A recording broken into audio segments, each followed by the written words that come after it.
अस्सलाम वालेकुम गाइस, आपका स्वागत है अमन फैमिली में। सो गाइस, जैसे कि आपको मैं बताया था कि उज़मा की मैं जर्नी बहुत जल्दी बता दूंगा, तो आज फाइनली मैं उज़मा की जो भी जर्नी थी प्रेगनेंसी के रिलेटेड, स्टार्टिंग से एंड तक, हमजा होने तक, पूरी जर्नी में क्या क्या हुआ था, क्या चीज़ होना चाहिए, क्या चीज़ नहीं होना चाहिए था, वो सब मैं बताऊंगा अच्छे से बैठ के।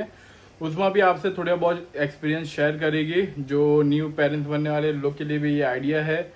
और हॉस्पिटल में क्या क्या चीज़ हुई थी वो चीज़ भी मैं बताने वाला हूँ। बहुत डर लगता है वो सब सोच के ना, एकदम रोंगटे खड़े हो जाते हैं सोच सोच के ही। तो अभी जब तक उज़मा बेबी को सुला रही है, तो मम्मी लोग अभी कोई घर में नहीं है, मम्मी लोग बाहर गए काम से, तो हम लोग दोनों ही बैठे थे। तो उज़मा बोली कि जर्नी बता देते, आप बोल रहे थे इतने टाइम से, तो मैं बोला ठीक है चलो बना ही देते और सबके साथ शेयर कर देते क्या चीज़ एक्सपीरियंस था। तो जैसे सो जाता है बच्चा वैसे ही स्टार्ट करते फिर। सो गाइस, आ गए हम लोग आपको जर्नी बताने के लिए। तो कहाँ से शुरुआत करूँ मैं? फर्स्ट ट्राइमेस्टर से शुरुआत करते हैं।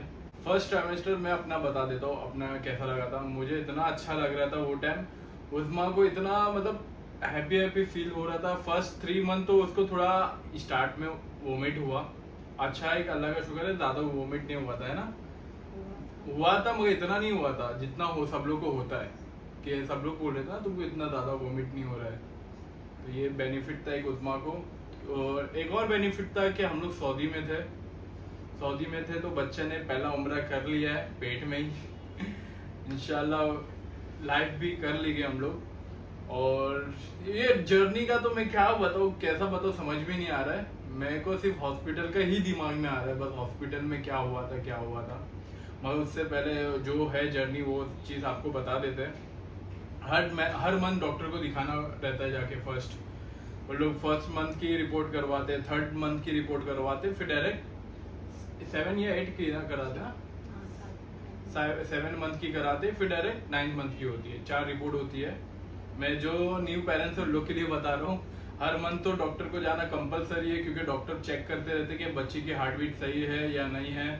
प्रॉपर प्रॉपर देखते हो लोग, क्योंकि अब कोई कोई बोलता है, घर वाले रहते रहे ना कि पुराने ख्यालात के क्या हमारे टाइम पे ऐसा थोड़ी ना था, ऐसा थोड़ी ना था। ये अपनी सेफ्टी के लिए रहता है कि बेबी को अपन दिखाने जा रहे तो बेबी सेफ है या नहीं है, कि बेबी को कुछ प्रॉब्लम हो रही है या नहीं है। क्योंकि सोनोग्राफी भी कराते ना अपन अपनी सेफ्टी की कराते, कि बच्चा हेल्दी है, उसमें दिखता है चलो हेल्दी है। तो ये सब चीज कराते रहना चाहिए। मेरी भी थिंकिंग पहले ऐसी थी कि क्या ये सब करने का, ये कराते रहने का। फिर बाद में धीरे धीरे खुद के पर गुजरी ना, तब पता चला कि हाँ चलो ये सब अच्छा चीज रहती है। जरूरी रहता वही मेरे को सब पहले बोलते थे ना, सब लोग जिसका भी देखता था वो इतना सोनोग्राफी कराते थे रहते ना। मैं बोला क्या इतना डरते तुम लोग, हो जाएगा सब, मगर अपनी सेफ्टी के लिए ही रहता है वो। ये चीज तो वो बहुत ध्यान में है मेरे। और आगे उज़मा कुछ बताएगी आपको।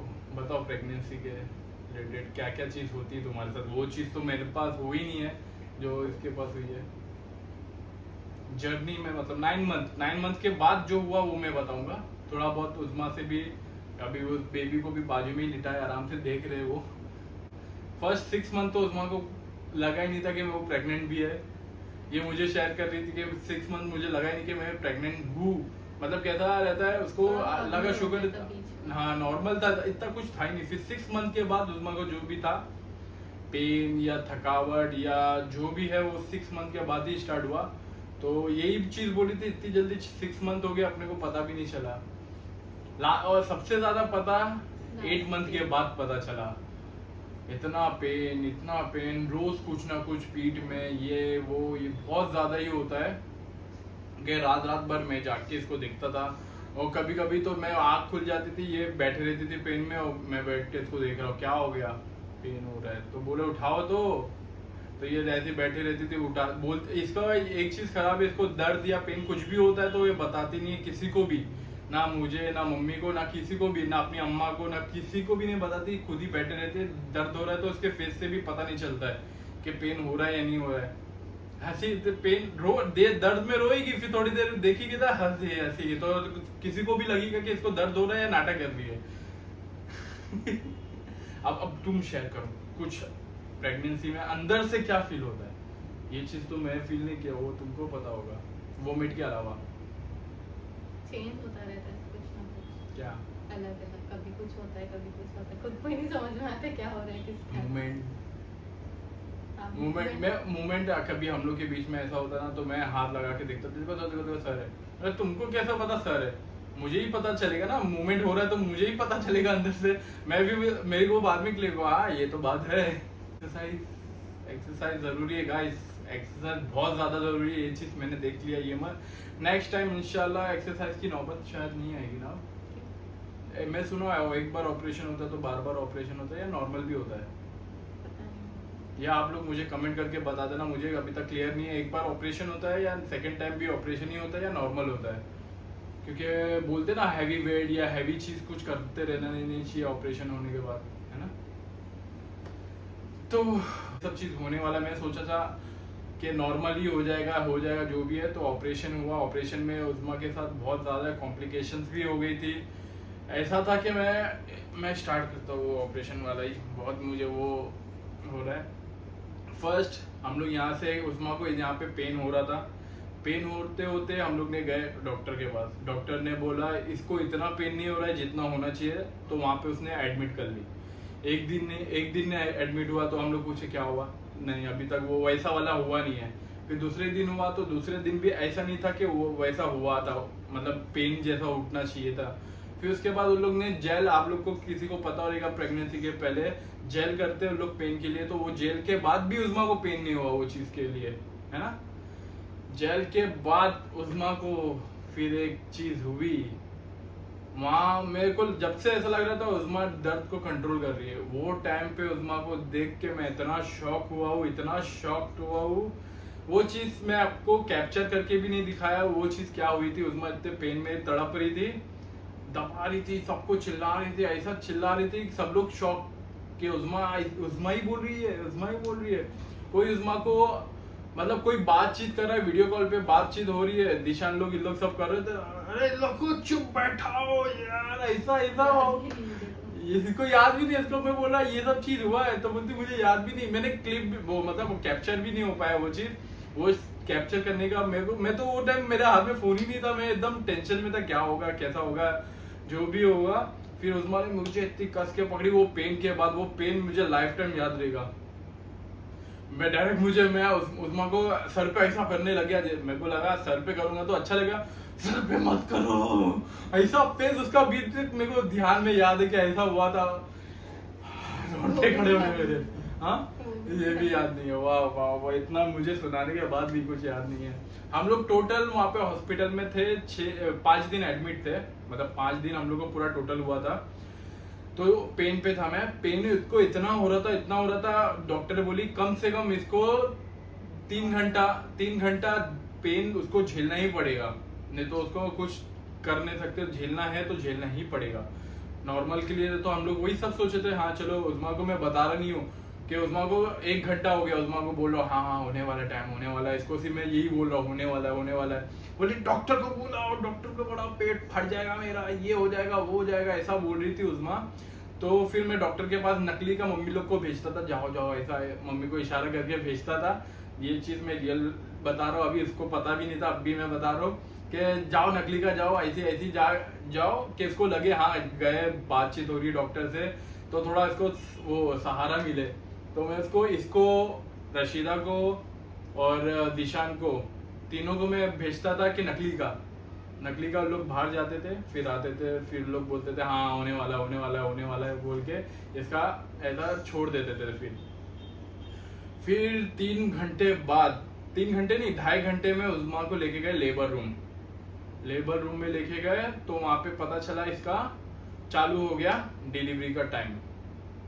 अर्जेंट में लेके गए थे, अर्जेंट में लेके जाके उसको मतलब ऑपरेशन थिएटर लेके गए थे डिलीवरी रूम में। फिर बाद में वहां पे डॉक्टर ने मुझे बुलाया, बोले इससे बात करो। मैं वो सीन नहीं भूलूंगा और मैं रो दूंगा नहीं, कंट्रोल। तो डॉक्टर ने मुझे बोला क्या उज़्मा से थोड़ी बातचीत करो आप, तो उसको थोड़ा अच्छा लगेगा, थोड़ा वो होगा। तो बातचीत किया, मेरे को फिर थोड़ा बहुत इसको समझाया, मैं बोला अच्छे से ये जो भी था मैं वो हम लोग की पर्सनल बात थी, मैंने उसको जो भी था कान में बातचीत किया। फिर मैं बाहर निकला, फिर डॉक्टर अचानक मेरे पास आई, बोली वापस अंदर आओ, और डायरेक्ट बोलती कि बच्चे की हार्ट बीट स्लो है और उसको सांस लेने में प्रॉब्लम हो रही है। और तो हम लोग, मेरा एकदम हालत वहाँ ढीला हो गया, मैं एकदम कांप रहा था अंदर से, और डॉक्टर खुद कांप रही थी अंदर से। मैं उसके हाथ देख के मैं खुद कांपने लग गया, उसको कांप कर रही थी, दूसरे डॉक्टर को कॉल कर रही थी वो, और मैं अंदर उसके हाथ देख के मैं और घबरा गया। मैं बोला और ज्यादा तो नहीं हो गया ऐसा, तो मेरी हालत ज्यादा ही खराब हो गई थी। आप ब्लॉग में देख सकते हैं कि कितना घर वाले सब लोग परेशान हो गए थे कि इसको क्या चीज हो गया है, क्या चीज नहीं हो गया, और लोग क्या क्या चीज ट्राई कर रहे थे। तो उसके बाद आधे पौने घंटे बाद मेन जो डॉक्टर रहती है वो डॉक्टर आई, फिर लेबर रूम लेके गए इसको। बच्चा रो रहा है, हमजा बहुत क्रिटिकल कंडीशन से आया है, बहुत ज्यादा। आपको बताओ नॉर्मल होते होते ऑपरेशन हुआ है, सोचो दोनों जगह स्टिचेस हुई है उसमें को, कितना पेन इसने ऑब्जर्व किए, कैसा क्या की। मैं बाहर बैठ के यही सोच रहा था कि ये कैसा दर्द को वो कर रही होगी।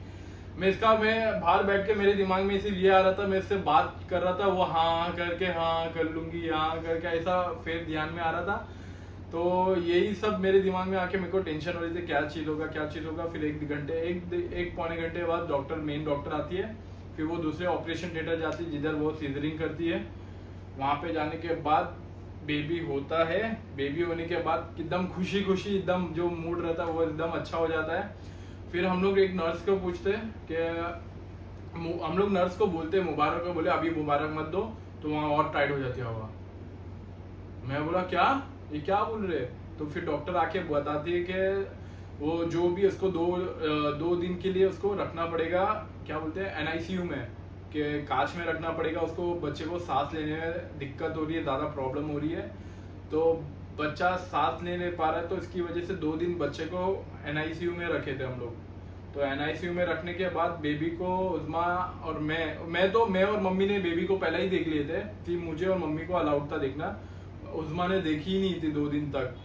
दूसरे दिन की शाम में उस्मा को थोड़ा वॉक करा के वहां लेके गए बच्चे को फिट के लिए। फिर वहां पे बच्चे को दिखाने के लिए उस्मा बच्चे को हाथ में लेके उसको चक्कर आने लग गया, तो वो चक्कर आने के चक्कर में वो दे के आ गई। फिर बाद में उसके दूसरे दिन हम लोग को मिला बच्चा।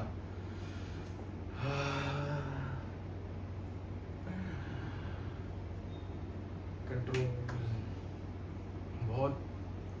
बहुत ज्यादा था वो, क्या सिचुएशन थी। मगर तुम्हारा बताओ, मुझे तो पता ही नहीं था क्या हो रहा है मेरे साथ। तुमको पता ही नहीं क्या हो रहा है। तो वो टाइम पता थोड़ी था मुझे क्या हो रहा है क्या नहीं। सब आप लोग को बता रहे थे पर मुझे थोड़ी बता रहे थे।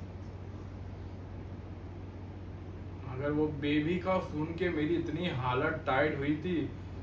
बेबी को जब मैं देखा उधर, वहां जो बच्चे को अलग से वहां पे होने के बाद लेटाते हैं, मतलब वो क्या बोलते हैं ब्लू लाइट के पास या उसके अंदर, तो वहां पे देख के हम लोग इतना खुश हुए। फिर डायरेक्ट मैं डॉक्टर से पूछा, डॉक्टर उस्मा कैसी है। उस्मा भी फिर सही बोले। उसको ऐसा लेके मेरे को उस्मा को जैसा लेके आया ना, मुझे अंदर से वो अंदर क्या अलग ही फील हो रहा था ना, एकदम गंदा फील हो रहा था। कैसा लेके आया उसको, कैसा दर्द में रही होगी वो। इसलिए बोलते हैं माँ बनना आसान नहीं है, माँ का दर्द माँ का दर्द ही होता है। डॉक्टर मुझे आगे बता रही है ऑपरेशन थिएटर में उस्मा से कोई रहता है ना, आप लोग को लड़की लोग को पता रहेगा, ऑपरेशन होता है तो एक डॉक्टर ऐसा रहता है कि बातचीत करता है। तो उस्मा इतना बात कर रही थी, मुझे डॉक्टर बाहर आके बोली उस्मा इतना बात कर रही थी, मैंने उसको ना नींद का इंजेक्शन लगा दिया था, नींद का या बेहोश का इंजेक्शन लगा दिया था। तो मैं बोला इतना बात का क्या करने लग गई। तो उस्मा से वही पूछ रही थी क्या हो गया, बच्चे के साथ क्या हुआ। वो रिपीट एक ही क्वेश्चन बार बार रिपीट डॉक्टर से करे जा रही थी। तो डॉक्टर भी बोल रही थी ये इसको क्या हो गया, इसलिए इसको थोड़ा शांत करने के लिए इसको बेहोशी का या नींद का इंजेक्शन दे दिए थे। तो ये सुकून से सो गई थी पूरा आराम से। वो बेहोशी के उसके उठने के बाद इसको पेन इतना ज्यादा स्टार्ट हो गया था, तो लोग पेन किलर वो सब जो लगे रहते, ग्लूकोज ये सब चढ़ने लग गया, इंजेक्शन लग रहे उसमें। फिर शुक्र है अल्लाह का, हो गया सब कुछ। उसके ऑपरेशन के बाद 2 दिन में हम लोग को डिस्चार्ज मिल गया। डिस्चार्ज मिलने के बाद घर आ गए। घर आने के बाद फिर बच्चे का प्रॉब्लम हो गया था। एक बच्चे को येलो, वहाँ पे तो अल्हम्दुलिल्लाह अच्छा था बच्चा, वाइट मतलब गोरा और वाइट सा, कुछ येलोपन दिख रहा ही नहीं था। तो मुझे वही चीज़ अच्छी लगी थी। फिर बाद में यहाँ आने के बाद उसको ज़्यादा अचानक येलो होने लग गया। तो यहाँ पे डॉक्टर के पास वापस गए हम लोग। डॉक्टर को दिखाया तो बोले कि इसको NICU में वापस लाइट में रखना पड़ेगा 24 घंटे के लिए। तो वहाँ पे दूर तो हम लोग को पड़ रहा था, इसलिए मैं घर के पास ही, हम लोग हॉस्पिटल है तो वहीं पे एडमिट करके माँ बाप रह सकते और बच्चा बाजू में देगा। ये सहूलियत की वजह से मैंने यहीं पे एडमिशन लेके यहीं पे हम लोग किए। फिर वहाँ पे वो डॉक्टर बोलते 2 दिन और रखना पड़ेगा। तो मैं बोला भाई रहने दे, मैं इसको लेके आया। जितने लोग से भी पूछा, बोले क्या एडमिट करने की जरूरत थी नहीं, सनलाइट दिखाते, धूप दिखाते तो खुद ही सही हो जाता मॉर्निंग की। तो उन लोग का ही सुन के मैं, मसला भी थोड़ा सा है, हल्का है, बस अभी डेली दिखाते रहिए इसको। अभी भी बस मैं ही बोल रहा हूँ, ऐसा लग रहा है मेरी डिलीवरी हो गई है। मेरा एक्सपीरियंस शेयर किया मैं, तो उस्मा तो कुछ शेयर ही नहीं की। एक्सप्लेन नहीं होता ये, तुमसे एक्सप्लेन नहीं होता है तो कुछ बताना ही नहीं आएगा। बताना नहीं आएगा क्या होता है, तुम बता सकती हो कुछ भी। ये चीज याद आ जाता है। मेरे तो रोंगटे खड़े हो जाते भाई, रोंगटे। वो सिचुएशन अल्लाह ना करे किसी को, दुश्मन को भी ना दे। जो हो सबको अच्छे से हो, नॉर्मल फटाफट हो जाए अच्छे से। वो सोच के मेरे को अजब लग रहा है। बस मैं यही रुक देता हूँ अभी। चलो ब्लॉग को यहीं एंड करते हैं। ब्लॉग अच्छा लगा तो लाइक शेयर कमेंट सब्सक्राइब करना मत भूलना। बोलो अब तुम। Hit the bell icon. Hit the bell icon.